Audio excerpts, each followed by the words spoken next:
C'est la série surprise de cette fin d'année 2022. Salut à tous, ici Reg, bienvenue dans cette vidéo. On va parler de 3 séries en particulier, plus quelques mentions honorables. Au total, je vais parler de 7 séries, mais je vais vraiment me concentrer sur 3 séries en particulier. L'objectif de cette vidéo, c'est de faire la mini critique de ces séries et de vous les conseiller ou pas. Malheureusement, j'ai pas le temps de faire toujours des critiques d'une série en entier, du coup, je profite de ce format de vidéo pour en parler justement. C'est le 3e épisode de ce format-là. Si vous voulez les chercher, peut-être je ferai une playlist avec les films et séries de critiques multiples, faut que je le fasse. Je suis tellement la ramasse sur mes playlists. Tout ça pour dire qu'il n'y aura pas de spoiler et j'ai envie que vous mettiez dans les commentaires ce que vous avez pensé de ces séries ou si je vous ai motivé à les regarder. Évidemment, ce n'est pas un classement, mais il y aura ma série préférée de la liste à la fin. Avant de commencer cette vidéo, vous êtes habitués maintenant, il faut parler du sponsor officiel de celle-ci, c'est BurgerZPN. Ils ont 38 millions d'utilisateurs et presque 5 sur 5 sur Trustpilot. C'est hyper pratique en France pour contourner l'injuste chronologie des médias. En effet, un film comme Bullet Train est déjà disponible sur le Netflix américain et quasiment tous les autres Netflix du monde. Il faut savoir que le Netflix français est parmi l'un des pires au monde en termes de contenu. On a 2 fois moins de contenu que les Américains, mais même que nos voisins européens qui ont beaucoup plus de contenu. C'est pas que Netflix. Si vous prenez un film comme The Rise of Skywalker, je sais pas pourquoi est-ce que vous auriez envie de regarder ça, mais il sort que en décembre sur Disney+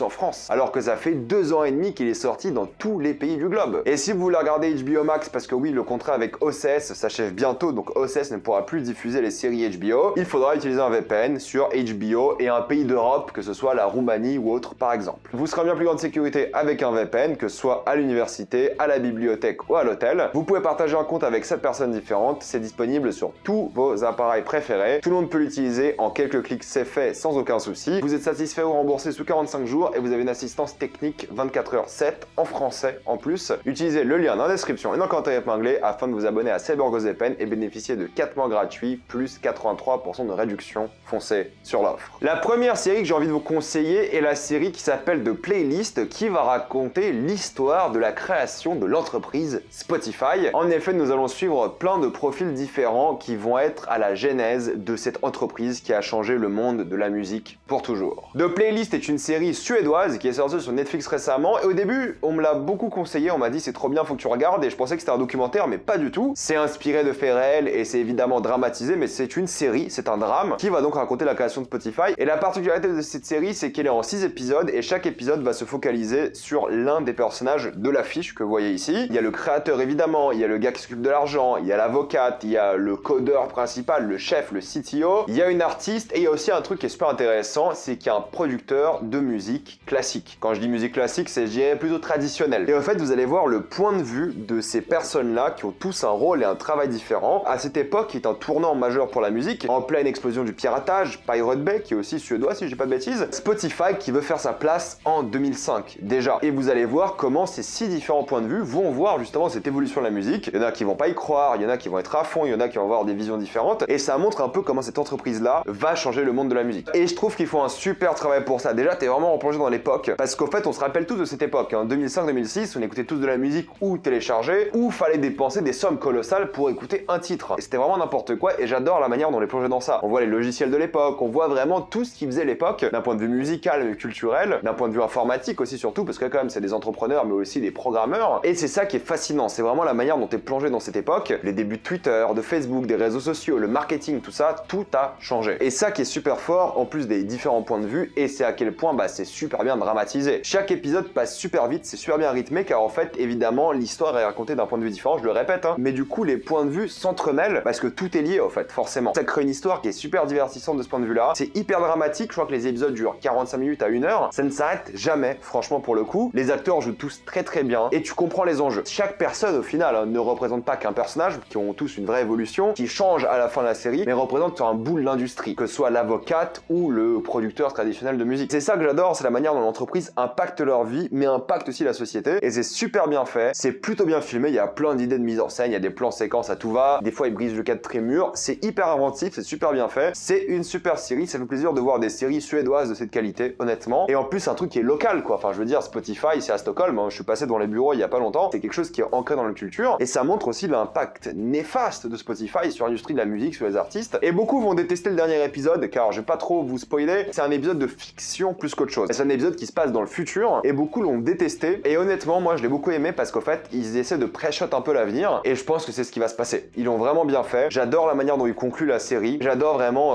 cette série tout simplement. Franchement je vous la conseille, si vous êtes êtes fan de séries qui parlent un peu d'entrepreneurs, qui parlent un peu de musique, qui est super bien rythmé, bien foutu, franchement foncez sur de playlists, c'est super bien. C'est presque ma série préférée de la vidéo, vraiment. Ensuite j'ai envie de parler d'une autre série. Cette série s'appelle Blackbird, qui va raconter l'histoire d'un trafiquant de drogue qui va finir en prison. Sauf que le FBI, en échange de sa liberté, vont lui confier une tâche extrêmement difficile, aller dans l'une des prisons les plus dangereuses des États-Unis et essayer de convaincre un serial killer de révéler l'emplacement des corps qu'il a tués. S'il n'y arrive pas, le serial killer sort de prison et lui, il reste pour encore 10 ans. Blackbird est une série Apple TV+. Alors oui, les 3 séries que je vais recommander ici sont sur des plateformes différentes. Apple ont vraiment des bonnes séries, il faut vraiment que je m'y mette. Pour le coup, j'aime vraiment ce qu'ils font et cette série en est plus ou moins la preuve. J'ai regardé cette série parce que j'ai entendu pas mal de personnes dire qu'elle est vachement bien. J'adore Taron Egerton, pour moi c'est l'un des meilleurs acteurs de sa génération. Il a une portée de fou et dans ce rôle-là, il est génial. Rien à dire. Il n'y a pas que lui, il y a aussi le serial killer qui est splendide. Ils ont une alchimie qui est vraiment excellente et j'adore la manière dont justement le serial killer va impacter ce gars interprété par Taron Egerton qui au fait est un trafiquant de drogue, mais c'est un gars qui est super charismatique, c'est un gars qui a l'air super sympa et qui fait jamais de mal au final. C'est juste que c'est un trafiquant de drogue, c'est son métier. Mais il a ce côté vraiment, oui, il va draguer plein de femmes, il va avoir un charisme de fou, il va vendre de la drogue, mais il va avoir ce truc où les gens se confient à lui. Et ça, c'est une grande force et j'adore ça par rapport à lui. Il est génial. Enfin, t'as envie d'être son pote, ce qui est terrible parce que c'est un trafiquant de drogue, mais il a une morale, il a des valeurs. Mis à part vendre de la drogue, il a des valeurs. Là où le serial killer, lui, c'est complètement l'inverse. Et c'est ça qui est fou, c'est que la relation entre les deux est dingue parce que tu sais pas si le serial killer dit la vérité, s'il ment, s'il est vraiment un serial killer, parce qu'en fait, ils sont pas sûrs pour l'instant, ils ont des doutes sur lui, mais ils l'ont quand même mis en prison au cas où. Et tu sais pas si du coup, Taron Egerton, son personnage, est en train de dire la vérité au serial killer, ou est-ce qu'il essaie de mentir pour justement se faire apprécier par un serial killer. Il y a tout ce jeu avec plusieurs couches où tu sais jamais où est la vérité, tu sais jamais qui manipule qui, et tu sais jamais comment ça va finir. C'est inspiré d'histoires vraies, mais je connaissais pas l'histoire vraie. Et la relation entre les deux est folle, et la série mérite d'être vue juste pour elle. Et tout ce qui se passe en prison est vraiment bien, mais je dois admettre que tout le reste est assez décevant. Ces 6 épisodes, pareil, c'est une mini-série et je trouve que c'est trop. Oui, en effet, c'est 6 épisodes d'1 heure et je trouve qu'on aurait dû totalement enlever l'une des intrigues, c'est l'intrigue de l'enquête. En dehors de la prison, il y a des détectives qui enquêtent sur les crimes et ça dure trop longtemps, c'est trop banal, c'est peu intéressant. Il y a quelques moments cool, je dis pas, mais globalement, t'as toujours envie de revenir à la scène en prison. Et pour moi, c'est pas une bonne série si t'as envie de skip des scènes et aller à la scène qui te plaît le plus. C'est pas bon signe du tout. Mais c'est le cas pour la série, pour le coup, et j'étais déçu par l'intrigue policière, qui est une sorte d'intrigue assez bas de gamme, je trouve. Et pareil, alors les visuels sont plutôt bien faits, je trouve qu'il y a un vrai travail sur la prison, sur les décors et tout, mais en termes de mise en scène, il n'y a pas grand chose non plus. Ce qui sauve la série, c'est le scénario de prison, la relation entre les deux personnages principaux, leur jeu d'acteur, un peu l'ambiance, mais toujours en prison, pas en dehors. Et ça qui est frustrant, c'est que j'ai l'impression d'être face à une bonne moitié de série. L'autre est pas horrible, mais c'est juste que t'as juste envie de passer à autre chose et voir ces deux-là interagir. C'est hyper frustrant, c'est chiant à certains moments quand t'es pas avec eux, et je trouve que la série, il va trop lentement. C'est-à-dire que, au fait, tu vas passer 2 épisodes avant que Taron Egerton arrive dans la prison avec le gars. Et il reste 4 épisodes pour justement instaurer tout ça. Et c'est trop long. Pour moi, la série aurait dû durer 4 épisodes. À la fin du premier épisode, il aurait dû être dans la prison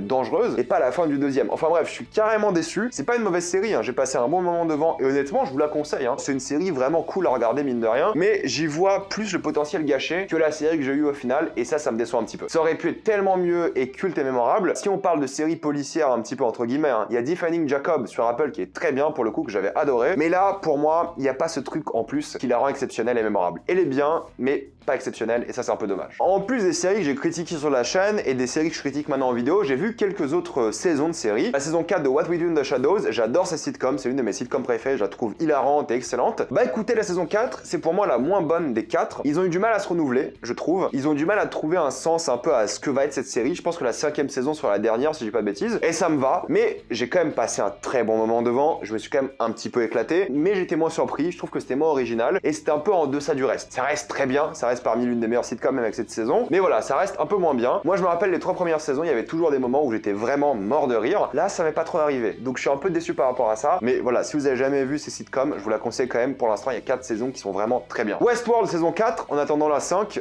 eh ben non, elle a été annulée. Oui, écoutez, j'ai bien aimé cette 4e saison. Moi, c'est une série que j'aime beaucoup. Pour moi, les saisons ont des qualités complètement différentes, mais c'est l'une des seules séries qui, pour moi, a osé faire un truc assez spectaculaire, mine de rien. Chaque saison est complètement complètement différente tout en ayant une intrigue qui se suit. C'est pas une série d'anthologie avec des intrigues différentes, c'est une intrigue, une seule, mais ils se renouvellent constamment et ils vont au bout des choses. Et je suis carrément déçu de pas avoir une saison 5 parce que la série l'aurait mérité. Et cette 4ème saison, bah écoutez, il est vachement bien. Pas excellente non plus, pas forcément mémorable, mais j'ai quand même passé un très bon moment devant. J'ai encore une fois apprécié ce qu'ils ont essayé de faire. Faut se tenir, faut être accroché. Mais voilà, rien à dire, pour moi, c'est une bonne saison. Et déçu de ne jamais réellement avoir une conclusion à cette série. Du côté d'Orelsan, il y a le documentaire qui a sorti une deuxième partie en 4 épisodes d'une trentaine de minutes grand max. C'est très sympa aussi pour le coup, voilà, on voit plus le côté créatif du documentaire, plus le bas-fond créatif de ce personnage-là. Et on se rend compte au final qu'Orelsan, c'est presque un groupe plus qu'autre chose, à quel point justement les gens autour de lui sont hyper importants pour son côté artistique et pour sa musique. Si vous avez bien aimé la première saison, je vous conseille la deuxième. C'est un peu plus de la première, en très sympa et vraiment sur le côté créatif. Et il y a quelques dingueries que j'ai beaucoup aimé. Mais si vous avez jamais vu la série, je vous la conseille aussi, elle est très très cool. Et j'ai aussi vu la deuxième saison de Primal qui s'annonce être la dernière. D'après ce que j'ai compris, bah Primal c'est excellent. C'est super bien, c'est de l'histoire sans dialogue, c'est ultra violent, ultra brutal, c'est super bien foutu encore une fois. Ils ont encore poussé le bouchon à fond, ils se sont éclatés, ils ont tout éclaté aussi d'un point de vue visuel. C'est très bien, c'est hyper bien foutu, c'est un plaisir pour les yeux. Honnêtement, foncez sur Primal, c'est sur Molotov et du coup Adult Swim je crois. C'est un abonnement à 2 € par mois. Franchement, à payer 2 € et regarder la série, elle est vachement cool. Les 2 saisons sont vraiment très très bien. Et pour finir, la série que j'ai vraiment envie de vous conseiller aujourd'hui, c'est ma série préférée de la liste. Elle s'appelle The Bear, qui raconte l'histoire du meilleur cuistot du monde, qui va reprendre le restaurant un peu prolo, un peu miteux de son frère décédé. Et c'est là qu'il va essayer d'en faire quelque chose d'exceptionnel. The Bear, c'est une série Hulu qui est sortie donc sur Disney+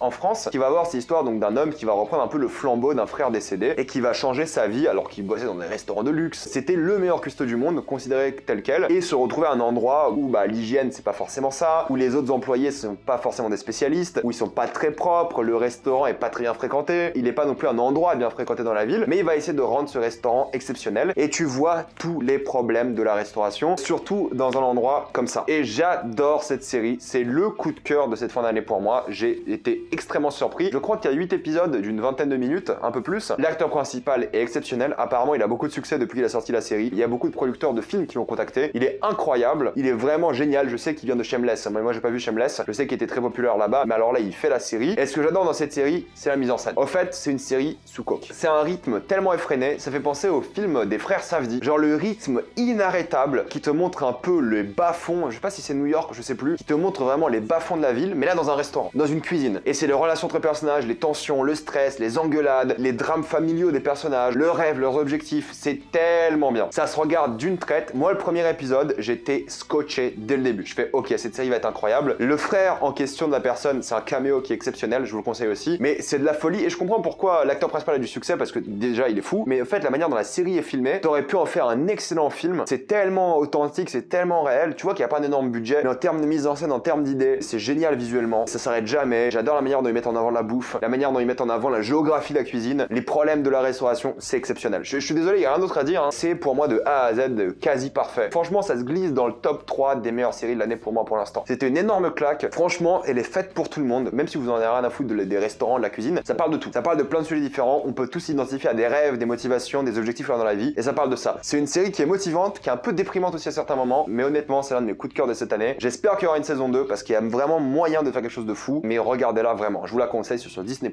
Et dites-moi si vous l'avez adoré. Je vais m'arrêter là. Mettez-moi dans les commentaires votre avis sur toutes ces séries. Dites-moi si je vous ai motivé à les regarder. Comme d'habitude, pensez à vous abonner à la chaîne pour plus de vidéos. Mettez un j'aime, ça aide beaucoup la chaîne. Suivez-moi sur tous mes réseaux et avant de quitter cette vidéo, pensez à utiliser le lien dans la description et dans le commentaire épinglé afin de vous abonner à CyberGhostVPN et débloquer toutes les plateformes de streaming en toute accessibilité et sécurité. Tout ça pour 2,03 € par mois plus 4 mois gratuits. Foncez sur l'offre et moi je vous dis à la prochaine fois. Salut à tous.